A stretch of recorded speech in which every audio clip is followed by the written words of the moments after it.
Salamat sa Farming Sea Life dahil binigyan tayo ng saging na panglaga sa na 3 buwig na binigay niya. Bali pang natin to, pang baon-baon sa pagpunta ng dagat. Mabaan yan. Huwag niyo kalimutang i-subscribe yung Farming Sea Life. Dahil nakakatulong yan sa ating komunidad. Kaibigan, dito man tayo sa pinyahan natin. So ito yung farm natin. Tabing highway, tabing dagat.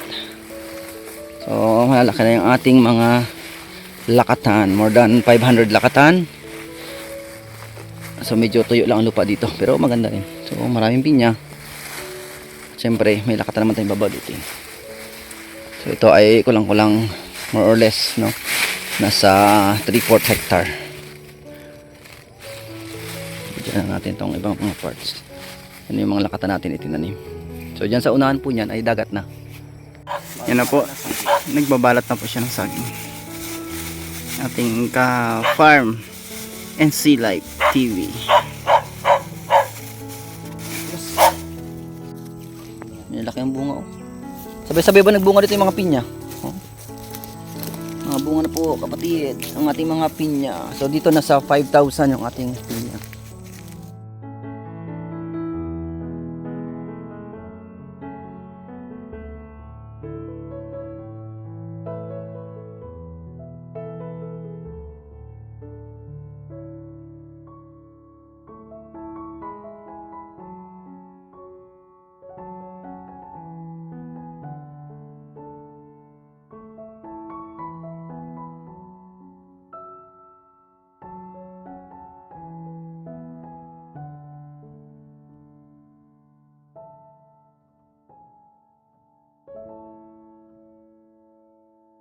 Marami ditong guyabano.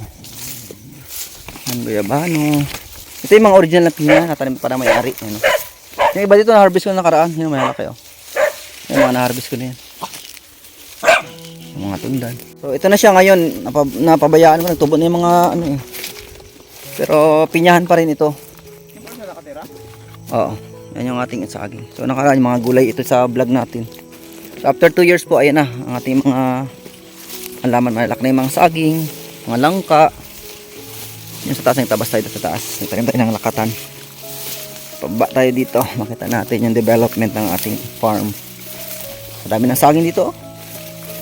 Mark, pag nabili mo ito, Mark, harvest ka na lang. Joke lang.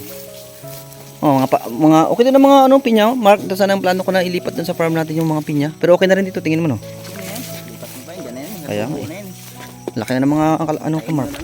Yung sapa. Ay, nabuwal yung mga saging ko dito, ah. Oo, nag-slide, oh. Yan ang mga farmers. Dito, na rin, malaki na yung mga saging. Nasaktan sa tubig. Ito yung ating mga lakatan. Naging lakatan na rin po ito yung dating So, may mga bunga yung lakatan natin. Daming bunga. Pero pag tag-ulan ito, ay tag-init, marirecover to kasi ang kalaban ng sinang lakatan ay tubig. So, may mga pinya rin dito sa gilid. So, tingin tayo dito kung pwede nang ma-harvest to. Ay, alanganin. So ito yung mga kaibigan. So yung sapa galing ng falls, waterfalls. Yung waterfalls dito yung nanggagaling, oh. Yung sapa niya, oh. So medyo 1 week na ngayon mainit. Bumunga na yung mga saging, yung mga nyog, malalaki na. Ito yung mga nyog na klaseng malalaki. Malalaking klase yan. Ito, Mark, tiba natin saging, Mark. Ayun, oh. Tiba tayo, harvest muna tayo, harvest. Harvest muna tayo. Kaya kung dito ka tayo, Mark, ikaw mag-maintain to, Mark. Harvest ka na lang, Mark. Tapos may farm in sea ka talaga. Kaya pag dito, farm in sea life talaga yung buhay mo ba? May farm ka. May sakit yung saging, ah. Harvest. Up, dandan. Bagsak ka. Katsin mo yung bunga. Sige, bagsak na yan.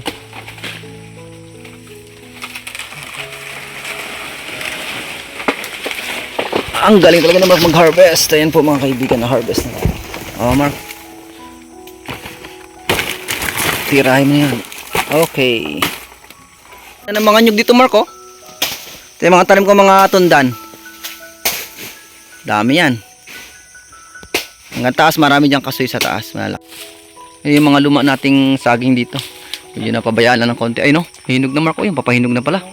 Sige, harvestin mo.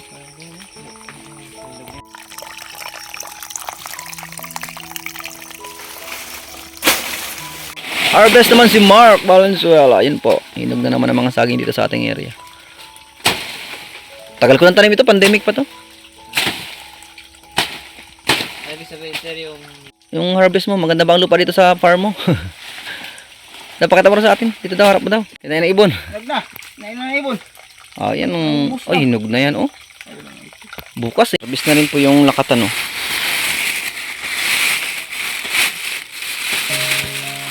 Ayan. Grabe, oh. Hinog na. So, ito lang kagandahan sa farm na malapit sa dagat. Harvest na naman si Mark, oh. May lakatan din tayo rito. Hindi lang ganun kaganda ha. Pero ayos, goods yan. May mga pinya pa yun sa ilalim. Wow, harvest naman si Mark Valenzuela. Dito lang sa farm and sea. Ito yung farm po natin na malapit sa dagat. So iba ito sa farm doon sa marami tayong lakatan. Kasi malayo yun sa dagat. Ito yung pinakamalapit sa dagat.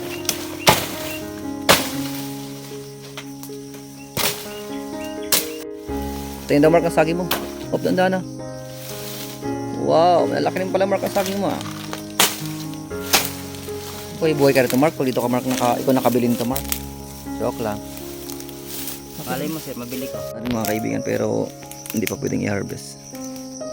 Nakakamuti ko dito. Ayan mga kaibigan. So, maliliit yung na-harvest natin. 3 saka lakatan. 3 saba. So, dito lang yan sa farm natin sa tabi ng dagat. Yung iba kasi ay ma-harvest pa next month. Oh, may balon dito. So may tubig. So ayan, may sapa. So ito, ang laki na ng nyug oh. Bilis lang. 2014 ko tinanim to eh. Yan yung aking kubo. Dati bahay. Yan yung kubo. Yan, may mga pinya pa rin sa taas. Yung mga kasoy na may laki dyan sa taas. Nyug. So ang dami ko ng tanim dito ba? Yung kubo. Ang mangga, laki na. Namunga to nakaraan yung mangga. Kinuha ng mga bata yung bunga. Indian mango yan eh. Ang nag-boom dito mga mga langka. Oh, laki ng mangga na Indian mango. Daming bunga ba yan? Saging, may mga bunga na rin oh. So ito naman yung sapa. Yan, mula sa waterfalls yan. Ito may saging pa rin sana Mark oh. Dito yung Mark. Grabe oh. Puro yan oh. Langka. Taas na mga langka dito.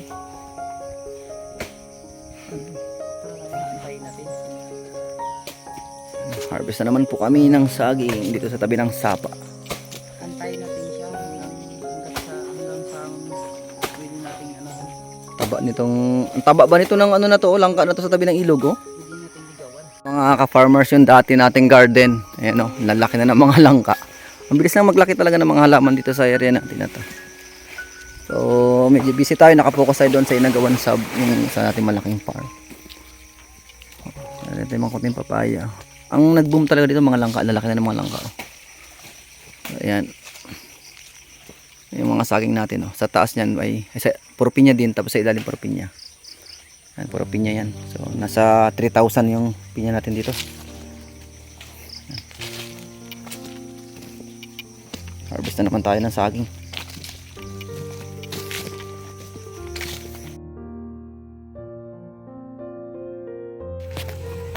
Salamat sa Farming Sea Life dahil binigyan tayo ng saging na panglaga sa na 3 buwig na binigay niya.